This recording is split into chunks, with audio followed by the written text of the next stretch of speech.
Methods of integration की बात कर रहे थे। तो पिछले वीडियो में बाय सब्स्टिट्यूशन इंटीग्रेशन हमने स्टार्ट किया था, उसी पे आज कुछ प्रॉब्लम्स और सोल्व करेंगे। देखिए ज़रा इस क्वेश्चन को, ये इंटीग्रेशन हमें करना है। अब डायरेक्ट तो ऐसा कोई इंटीग्रेशन कोई रिजल्ट हमारे पास है नहीं, तो सब्स्टिट्यूशन से कुछ ना कुछ हम चेंज करेंगे और सब्स्टिट्यूशन करेंगे तो इस dx के साथ डेरिवेटिव की जरूरत पड़ेगी।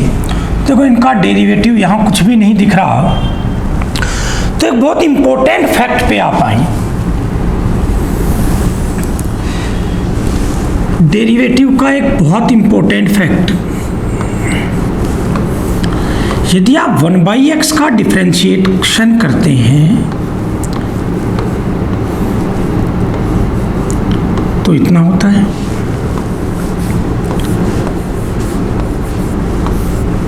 वन बाई एक्स स्क्वायर का डिफरेंशिएशन करते हैं तो आप सब जानते हैं इतना होता है।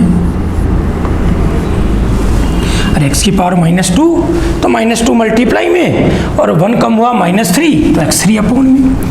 तो यहाँ से आप एक बात समझिए, ये बहुत इंपॉर्टेंट कॉन्सेप्ट है और इस कॉन्सेप्ट पे अक्सर जेईई एग्जाम में क्वेश्चन आता रहता है।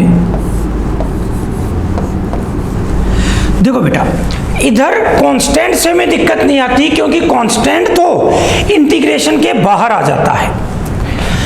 तो आपको एक बात समझ आई, जब यह x की पावर 1 थी अपॉन में, तो डेरिवेटिव में x की पावर 2 आ गई। यहाँ अपॉन में पावर 2 थी तो डेरिवेटिव में पावर 3 आ गई। पावर 3 है तो यहाँ अपॉन में पावर 4 आ गई। ये इस तरह के डेरिवेटिव का एक बहुत इंपॉर्टेंट फैक्ट है जो आपके दिमाग में रहना चाहिए। तो मैं क्या करता हूँ, यहाँ से x की पावर n कॉमन लूँ तो इतना हो गया, कॉमन वाला x की पावर n और ये x हो गया 1 अपॉन x की पावर n+1, उसको मैंने dx के साथ लिख दिया। अब ठीक से देखो बेटा, इस ब्रैकेट के डेरिवेटिव में ये आ जाएगा या नहीं आ जाएगा? यस, 100% आ जाएगा क्योंकि इसका डेरिवेटिव तो 0 हो जाएगा और इसका डिफरेंशिएशन करेंगे तो ये पावर एक इंक्रीज होके n+1 बना लेगी। तो अब मामला बन गया, अब हम इसको t मान लेते हैं, इसको t माने तो इसका डेरिवेटिव 0, x की पावर -n तो -n मल्टीप्लाई में पावर -n-1 तो अपॉन में आ गई dx और ये dt। तो अब इसका वैल्यू पुट करें तो कितना आ गया, -1/n तो बाहर आ गया, ये बन गया dt और अपॉन वाली क्वांटिटी बन गई t। अब ये इजीली इंटीग्रेबल हो गया, ln mod t और t का रख दें वैल्यू, इंटीग्रेट किया है c लगा दो, फर्दर और सिंप्लीफाई करो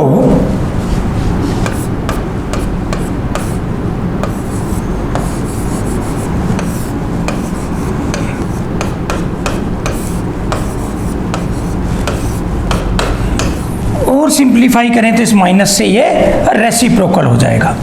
तो ये एक बहुत इंपॉर्टेंट फैक्ट था, तो इसको ध्यान रखें। और 2-4 प्रॉब्लम करते हैं तो ये और क्लियर होगा। लिखिए क्वेश्चन,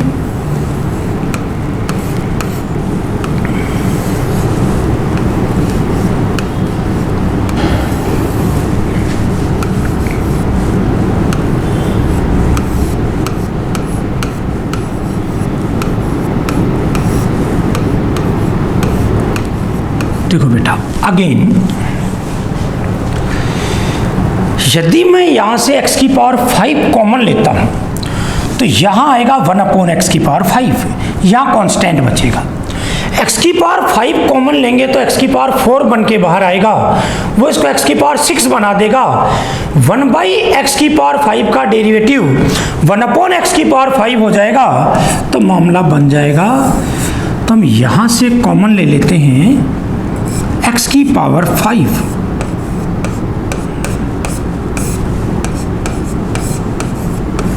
तो x की पावर 4 बाहर आया, ये x स्क्वायर x की पावर 6, तो ये बन गया 1/x की पावर 6। अब इसको t मान लें,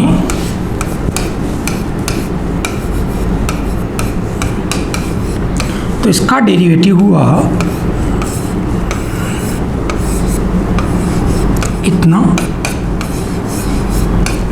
तो इसकी वैल्यू मिल गई, कितनी वैल्यू आ गई? -1/5 dt, ये बन गया dt। ये t की पावर 4/5, तो ऊपर जाके t की पावर -4/5, और न्यूमरेटर बन गया -1/5, वो बाहर ले लिया, इंटू dt। अब इसका इंटीग्रेशन करें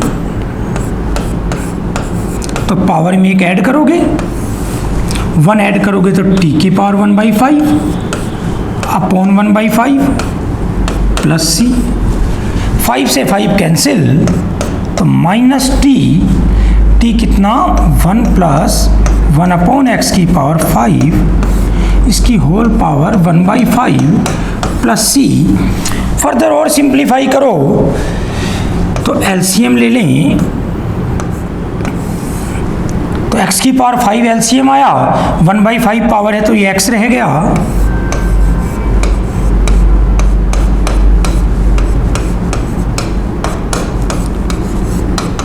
ये इस क्वेश्चन का सॉल्यूशन हो गया। क्लियर? और एक दो इंटरेस्टिंग प्रॉब्लम करते हैं इस पे, और क्लियर होगा ये कॉन्सेप्ट। लिखो क्वेश्चन,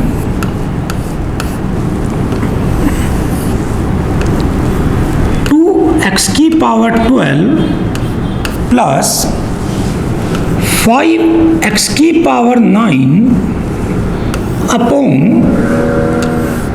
x की power 5 plus x cube plus 1 की पावर 3।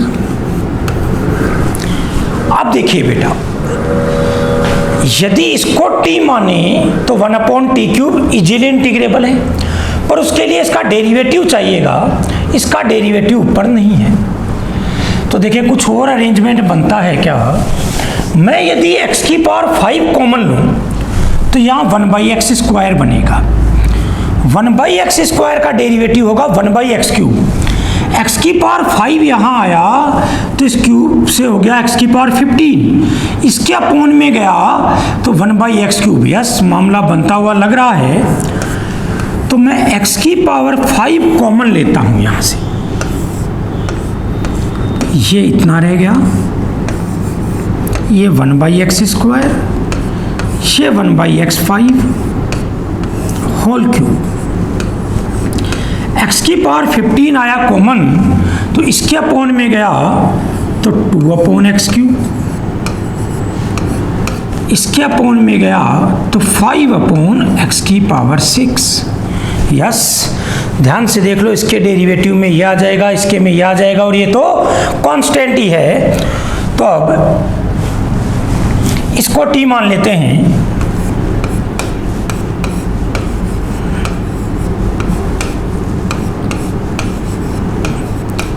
इसको t अज्यूम किया तो देखो बेटा, इसका डेरिवेटिव 0, इसका डेरिवेटिव -2/x³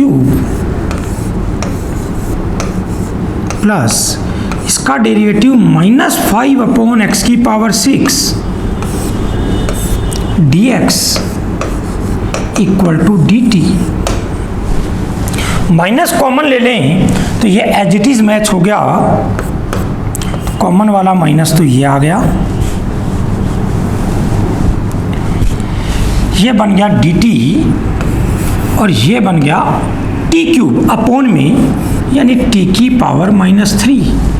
अब इंटीग्रेट करें तो पावर में 1 ऐड होगा upon -2 plus c minus minus plus 1/2, ये t की पावर -2 भी अपॉन में आ गया, तो t की वैल्यू रख दो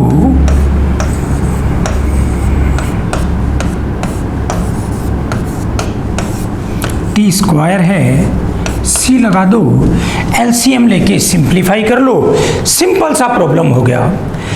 और एक प्रॉब्लम से इसी कॉन्सेप्ट को क्लियर करते हैं। लिखो क्वेश्चन, और सॉल्यूशन देखने से पहले इसको अप्रोच करें एक बार क्वेश्चन को, बहुत इंटरेस्टिंग क्वेश्चन है।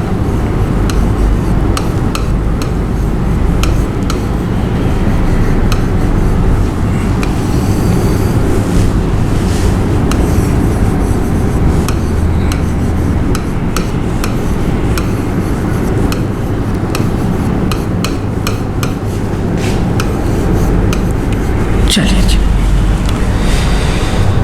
ये इंटीग्रेशन करना है, तो एक काम करते हैं, सबसे पहले तो इसको साइन कोस में चेंज कर लेते हैं, फिर सोचेंगे। साइन 2x को लिख लेते हैं 2 sin x cos x, 2 tan x को लिख देते हैं 2 sin x upon cos x।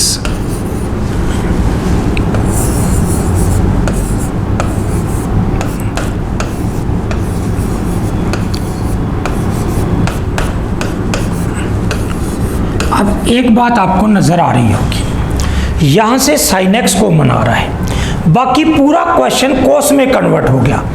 cos का डेरिवेटिव कौन होता है? sin x होता है। तो cos को t मान लें तो यहां से ट्रिगो खत्म ही हो जाएगी, सिंपल एल्जेब्रिक क्वेश्चन बन जाएगा। तो पहला काम क्या करते हैं, cos x को t मान लेते हैं। cos का डेरिवेटिव हुआ minus sine x dx equal to dt, तो साइन x dx बन गया माइनस dt, 2 भी कॉमन आ जाएगा, साइन x और dx मिलके बन गया माइनस dt, ये रह गया cos यानी t, और यहां रह गया 1/t, तो t एलसीएम ले लो, तो ये हो गया t स्क्वायर प्लस 1, एलसीएम वाला t यहां आ गया, तो t की पावर 7 हो गया, 6t क्यूब हो गया प्लस 4t हो गया, और dt। बात समझ गए होगी ना? और ये cos है, ये t बन गया cos, तो यहाँ t एलसीएम लोगे तो ये t स्क्वायर हो जाएगा, यहाँ 1 रह जाएगा, ये 2 कॉमन ले चुके हैं हम, और ये एलसीएम वाला t आएगा तो यहाँ सब की पावर 1 बढ़ जाएगी। अब देखें ध्यान से, इसका डेरिवेटिव ऊपर दिख जाता तब तो सीधा ही काम हो जाता, पर इसका डेरिवेटिव यहाँ नजर नहीं आ रहा, तो कुछ कॉमन लेके देखें बात बन जाए। तो यदि हम t की पावर 7 कॉमन लें तो यहां बनेगा 1/t5, यहां बनेगा 1/t4, यस 1/t4 का डेरिवेटिव 1/t5 आ जाएगा। यहां t की पावर 7 से ये टर्म बनेगी 1/t7, और ये बनेगा 1/t6, 1/t6 के डेरिवेटिव में भी 1/t7 आ जाएगा, यस। तब एक काम करें, t7 कॉमन लें यहां से, तो ये बना 1 प्लस 6 अपॉन t की पावर 4 प्लस 4 अपॉन t की पावर 6, t7 इसके अपोन में गया तो 1 अपॉन t की पावर 5, इसके अपोन में गया तो 1 अपॉन t की पावर 7। अब ठीक से देख लो, इसके डेरिवेटिव में ये क्वांटिटी आ जाएगी, तो इसको अज्यूम कर लेते हैं। अब कुछ तो हम इसको अज्यूम करते हैं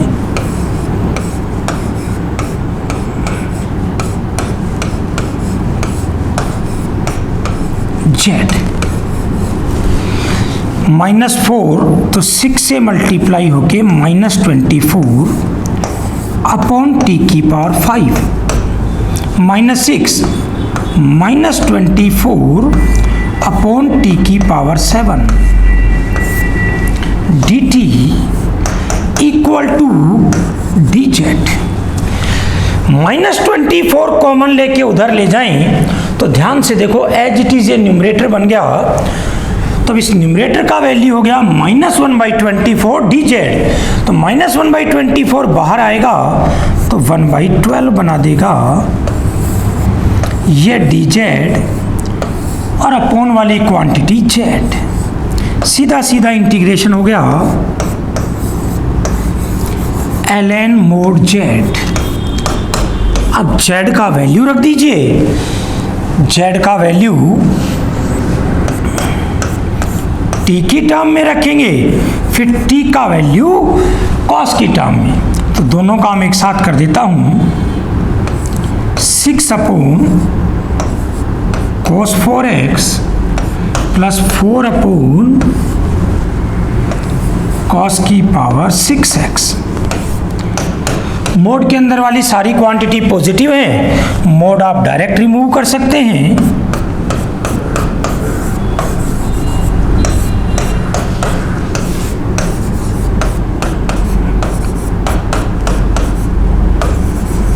कॉस न्यूमरेटर में गया, सेक बन गया, सिंपल सा प्रॉब्लम आ गया। तो देखिए बेटा, एक ही कॉन्सेप्ट पे 4 प्रॉब्लम मैंने करा दी हैं, तो इस कॉन्सेप्ट को अच्छे से तैयार करिएगा। और आगे बात करते हैं, और कुछ डिफरेंट टाइप की प्रॉब्लम्स लेते हैं। एक बहुत इंटरेस्टिंग क्वेश्चन लिख रहा हूं,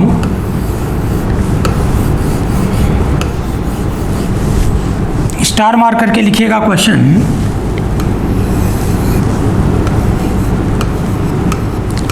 sec square x sec x plus 10x की पावर 7/3, ये इंटीग्रेशन हमें करना है। अब देखें क्या किया जा सकता है। यहां पे sec स्क्वायर डेरिवेटिव है किसका, 10 का। चलिए 10 को यदि हमने t माना, 10 को यदि हमने t माना तो फिर sec की वैल्यू लाने में दिक्कत आएगी, अंडर रूट वगैरह में आएगी, और फिर उसकी भी पावर 7/3, तो दिक्कत करेगा। तो एक बहुत इंपॉर्टेंट फैक्ट,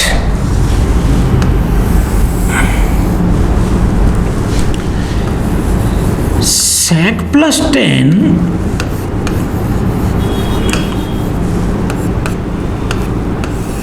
और sec माइनस 10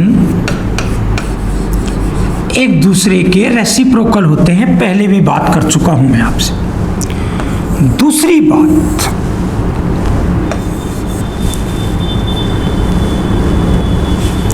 दूसरा इंपॉर्टेंट फैक्ट, sec प्लस 10 के डेरिवेटिव में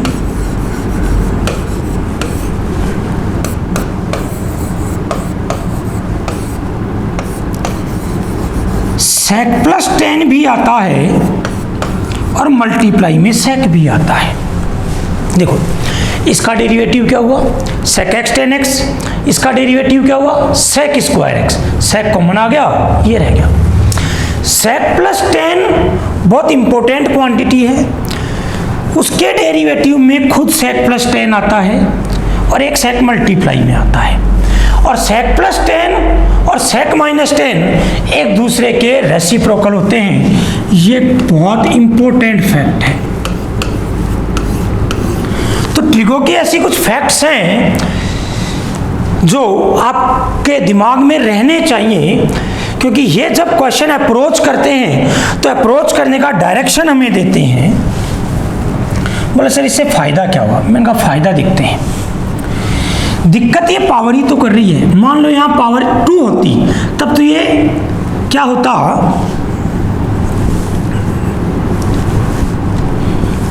एक्सपेंड हो जाता, पर पावर 7/3 है इसीलिए तो एक्सपेंड नहीं हो पा रहा। तो हम क्या करते हैं, इन्हीं फैक्ट को यूज करते हैं, sec प्लस टेन को t मानते हैं।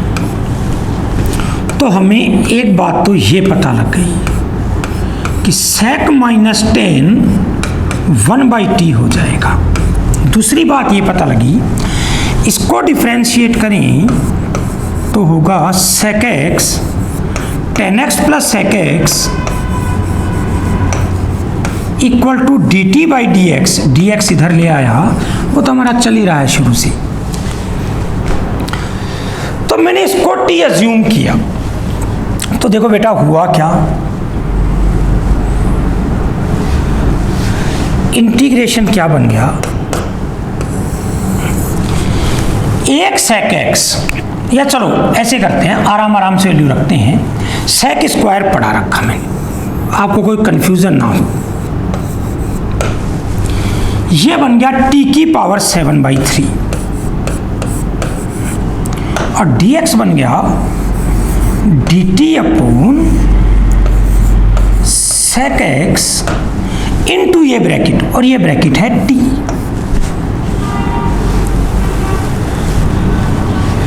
अब एक sec x तो कैंसिल हो गया, एक sec x रह गया, t की पावर 1 माइनस होगी तो 4/3 रह गई, और ये dt। देखो बेटा दिक्कत अब sec x से रह गई, भाई dt आ गया तो इंटीग्रेशन t के रेस्पेक्ट में होगा, तो पूरे को किस में चेंज करना पड़ेगा, t में। तो यहां से देखें वापस से, यदि मैं इन दोनों को ऐड कर दूं,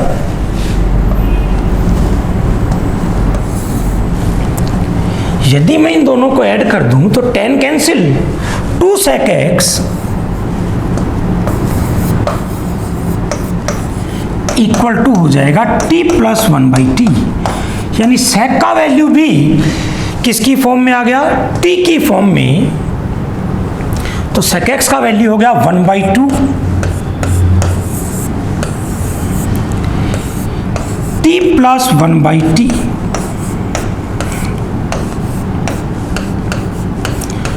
अब देखो बेटा सारे टर्म t की पावर n की फॉर्म में आ गए, और t की पावर n आ गया तो इंटीग्रेशन में कोई प्रॉब्लम ही नहीं है। ये हो गया t की पावर 7/3 और ये t की पावर 1/3। अब t की पावर n तो डायरेक्ट इंटीग्रेबल क्वांटिटी है, तो करें इंटीग्रेशन, पावर 1 ऐड करेंगे तो 10/3 अपॉन 10/3 प्लस पावर ऐड करेंगे 1 तो 4/3 अपॉन 4/3 प्लस c। ये अपॉन वाला 3 ऊपर गया तो 3 तो आ गया कॉमन, तो 3/2। यहां से भी आप चाहो तो t की पावर 4/3 कॉमन ले सकते हो। 4/3 कॉमन ले लिया तो t स्क्वायर रह गया, t²/10, ये कॉमन आ गया, ये चला ही गया, ये 1/4। अब t का रख दीजिए वैल्यू, t का वैल्यू क्या था, sec x plus 10x। Clear? तो बहुत इंटरेस्टिंग क्वेश्चन था, ठीक से समझिएगा इसको और ठीक से सॉल्व कीजिएगा। Thank you very much.